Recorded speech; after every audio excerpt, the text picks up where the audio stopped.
हम तो भगवान शिव को मानने वाले हैं, इसलिए जहर भी पीते हैं और फिर भी जीते हैं। हम तो भगवान शिव को मानने वाले हैं, जहर भी पीते हैं और फिर भी जीते हैं, असं वक्तव्य राज्याचे उपमुख्यमंत्री देवेंद्र फडणवीस यांनी नुकतंच केलंय आणि या पाठीमागे त्यांचा उद्देश फार महत्त्वाचा होता।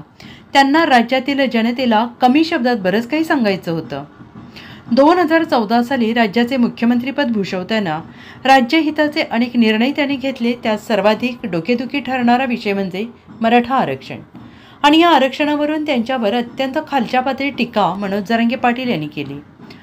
मराठा उपोषण करता अभ्यासाविना जे तोंडात येईल ते बोलून राज्याच्या उच्च पदस्थ असणाऱ्या उपमुख्यमंत्री देवेंद्र फडणवीस यांच्यावर निशाणा साधत आहेत, असा आरोप महायुतीमधील नेते करत आहेत। देवेंद्र फडणवीस मुख्यमंत्री असताना मराठा समाजहिताचे अनेक निर्णय घेतले। सारथी संस्थेची स्थापना केली।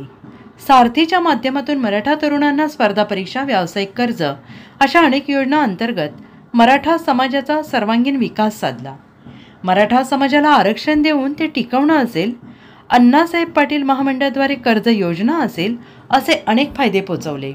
असं असताना देखील शेवटी याच समाजाचा उपोषण करता मनोज जरांगे कशा भाषेत बोलत होते हे महाराष्ट्रातील जनतेला ज्ञात आहे, ते वेगळं सांगायची गरज नाही।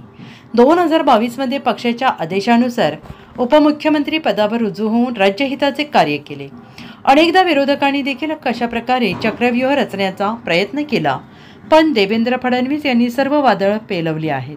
राज्याचे मुख्यमंत्री आणि उपमुख्यमंत्री पदाची शपथ घेताना देखील स्वच्छ निर्मळपणे त्यांनी माझी कामे निष्ठापूर्वक आणि शुद्ध बुद्धीने पार पाडेन असं आश्वासन राज्यातील जनतेला दिलं आणि त्या शपथेला ते जागले देखील, असं मत महायुतीमधील नेत्यांनी व्यक्त केलं आहे।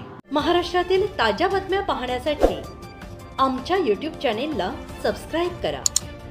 इंस्टाग्राम आणि फेसबुकवर हा व्हिडिओ पाहत असाल तर फॉलो करायला विसरू नका।